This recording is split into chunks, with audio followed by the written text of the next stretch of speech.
La Somalie a bénéficié d'une réduction de dette de 4,5 milliards de dollars auprès des créanciers internationaux. Cet allègement a été pris suite à la mise en œuvre par la Somalie d'une stratégie de réduction de la pauvreté pendant au moins un an et à sa gestion macroéconomique solide. Le Fonds monétaire international FMI a renouvelé sa confiance au Sénégal. En effet, l'institution de Bretton Woods a validé un décaissement d'environ 275 millions de dollars, environ 169 milliards de francs CFA pour la mise en œuvre de ses politiques économiques et budgétaires. En République démocratique du Congo, les réserves internationales se sont chiffrées à 4,8 milliards de dollars au 30 novembre 2023, ce qui correspond à 2,60 mois d'importation de biens et services sur ressources propres du gouvernement selon les données de la Banque centrale du Congo.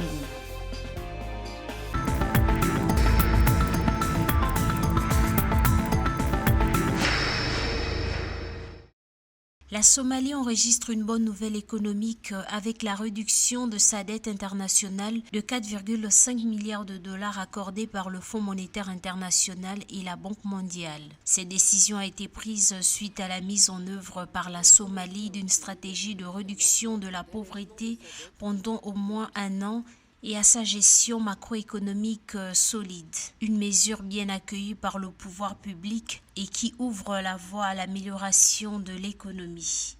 Cet allègement de dette est beaucoup plus efficace pour la Somalie que n'importe quel financement international. Donc, la communauté internationale, les bailleurs de fonds multilatéraux, les pays membres du Club de Paris viennent de soutenir efficacement la Somalie qui doit profiter de ce souffle nouveau pour relancer son développement fondamental et peut-être pour acquérir plus de visibilité monétaire en essayant d'organiser mieux ses finances. La dette extérieure de la Somalie est passée de 64% du produit intérieur brut en 2018 à moins de 6% du PIB fin 2023. Après des décennies de guerre civile, cette nation de la Corne de l'Afrique a du mal à se relever et près de 70% de sa population vit avec moins de 1,90 $ par jour selon les données de la Banque mondiale. La meilleure façon de capitaliser cette dette serait que la Somalie crée à l'intérieur du pays un fonds de restructuration, c'est-à-dire que le pays continue à rembourser sa dette à l'intérieur de façon à alimenter un fonds et c'est ce fonds qui servirait à financer les infrastructures et les grands projets de développement, l'accès à l'eau, l'accès à l'éducation, les questions de sécurité et tout ce qui est développement fondamental. Et c'est la mise en place d'un tel fonds intérieur du fait de l'annulation de la dette qui permettrait au pays de capitaliser encore plus cet allègement international de la dette. Les efforts du gouvernement somalien en matière de réduction de la pauvreté et de gestion macroéconomique ont été reconnus par le FMI et la Banque mondiale. Ces décisions donnent à la Somalie la possibilité de reconstruire son économie.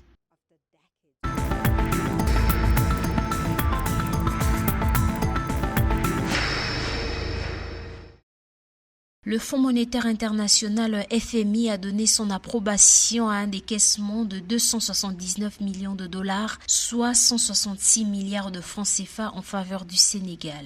Cette approbation reflète les résultats satisfaisants obtenus par le gouvernement sénégalais dans la mise en œuvre de ses politiques économiques et budgétaires.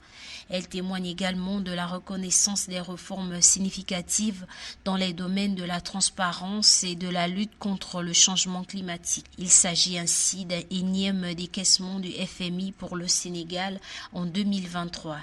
Déjà le 23 octobre 2023, le FMI avait validé un décaissement de 275 millions de dollars.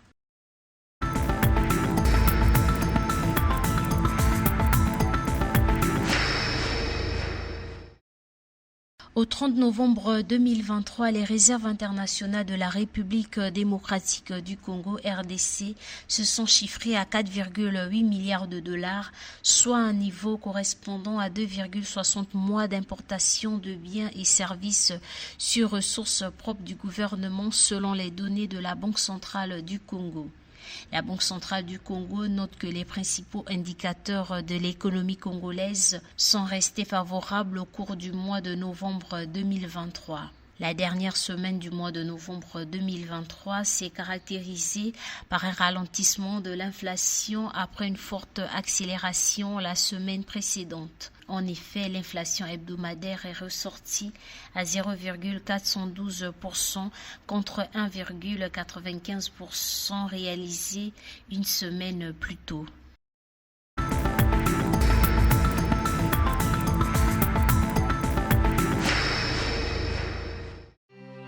L'État béninois vient d'allouer aux partis politiques légalement reconnus une subvention publique destinée à financer leurs activités.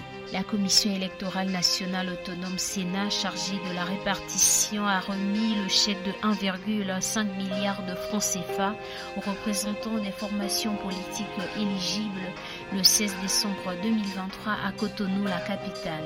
Outre les trois partis, le BR, le FCBE et l'UP, qui bénéficiaient déjà de financement, le parti Les Démocrates, récemment entré au Parlement après les élections législatives, reçoit également une part de cette enveloppe. L'objectif de cette subvention est de financer les partis, de promouvoir leur programme politique, de participer aux consultations électorales, de former leurs militants et d'assurer l'éducation civique et politique de leurs membres et des citoyens.